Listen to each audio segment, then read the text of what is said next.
재정에 관한 이야기를 하다 보면 사람들이 꼭 물어보는 질문이 있습니다. 투자와 투기를 어떻게 구별하느냐는 겁니다. 이에 대하여는 전문가들 사이에도 생각이 나뉘는 것 같습니다.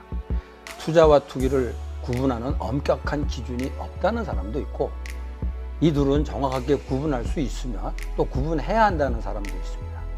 그러나 분명한 것은 투자와 투기 사이의 경계가 애매하기는 하지만 둘은 분명히 구별이 된다는 것입니다. 크리스찬은 이 구별에 예민해야 하기 때문에 투자는 할 수 있지만 투기는 피해야 합니다. 이 둘을 구별하는 데 도움이 되는 지침을 한번 알아보려고 합니다. 투자와 투기의 정의가 다르다는 겁니다. 투자는 생산적인 활동을 통한 이익을 추구하지만 투기는 생산 활동과 관계없는 이익을 추구합니다. 투자 대상에 대한 자세가 다릅니다.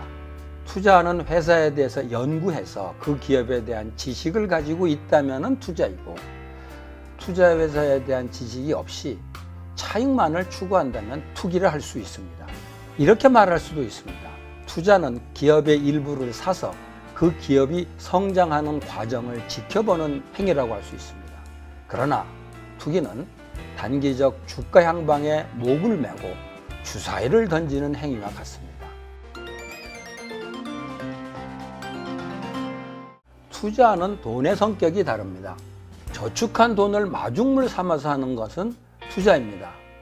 그러나 저축한 돈이 없이 할 경우에 투기가 되기 쉽습니다. 그리고 빚을 내서 하는 투자는 거의 100% 투기라 할 수 있습니다. 실패할 경우에 대한 대비책이 있으면 투자지만 대비책이 없으면 투기라는 말입니다.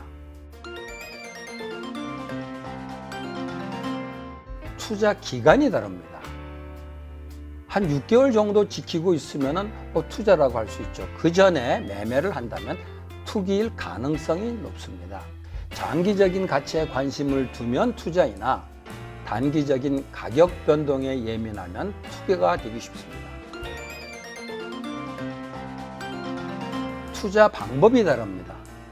포트폴리오를 짜서 분산 투자를 한다면 투자이지만 한 군데에 올인하면 투기일 가능성이 높습니다. 고위험한 것에 올인하더라도 가지고 있는 자금의 일부분이라면 그것도 투자일 수 있습니다. 그러나 자금의 많은 부분을 투자한다면 투기일 가능성이 높습니다. 투자자의 심리 상태가 다릅니다. 자신의 위험 감내 수준 한도 내에서 하는 것은 투자이지만 위험 감내 수준을 넘어서는 투자는 투기가 됩니다.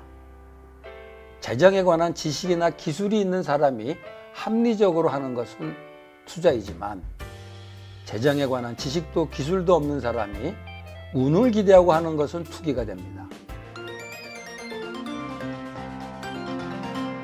투자의 결과가 다릅니다.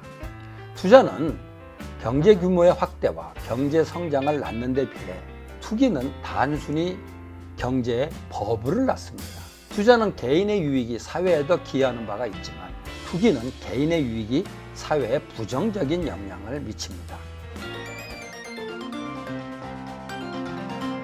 투자에 대한 영적인 평가가 다릅니다.